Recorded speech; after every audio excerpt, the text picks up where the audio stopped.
So karon no atong pagasugdan ning pag-install sa digital sa Mio i125 M3 version. Since dugay-dugay na gid pugo wala ka install ani. Tara, let's see our process.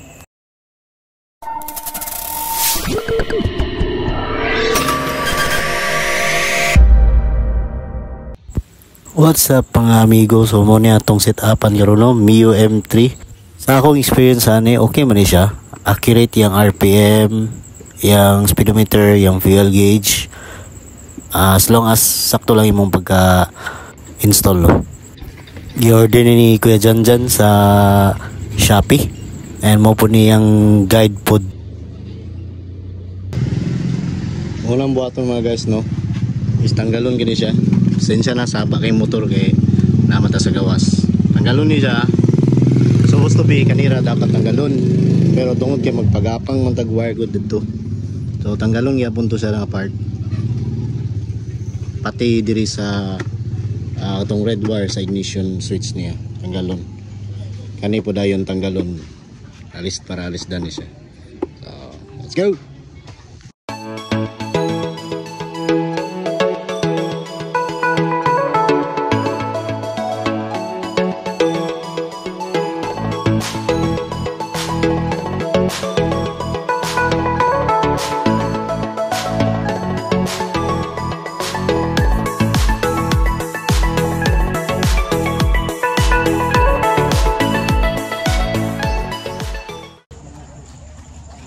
So muna siya guys no. Ang kaning yung kuan nakatap daan na direogi kana sa saraso. Plug and play na siya. Pero nakay balian ni kaning blue diri man giduntanan na siya sa orange. Pero gibaylo na ako na kay pag signal nimo bali siya. Instead nga ang left turn nimo mo right turn siya. So ibali lang na silang duha ka wire. Then diri din tamag medyo nagid tay mga kuan tapping. So gitanggal na ko tong sakit sa stock. Gisumpay na ako diri sa iyang kuan. So may tabuan ni ang kaning brown red nga wire no.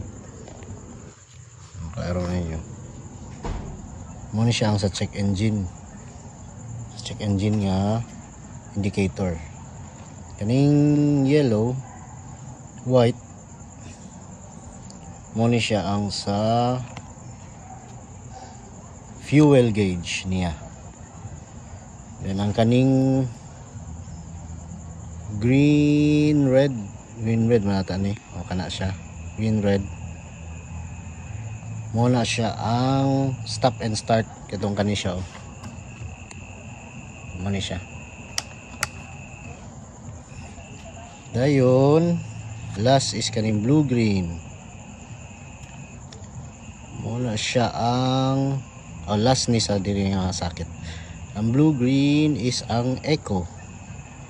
So muna siya. Naman diri makita man din mo diri sa dashboard niya.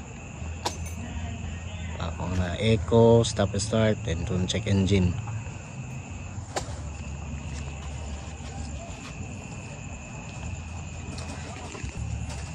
Next is ang brown. Ang brown mo ni siyang sa indicator sa park light. So imo lang na isaksak dito sa switch. Then kaniring red dayon mo rin siyang padagana na to. Kani red.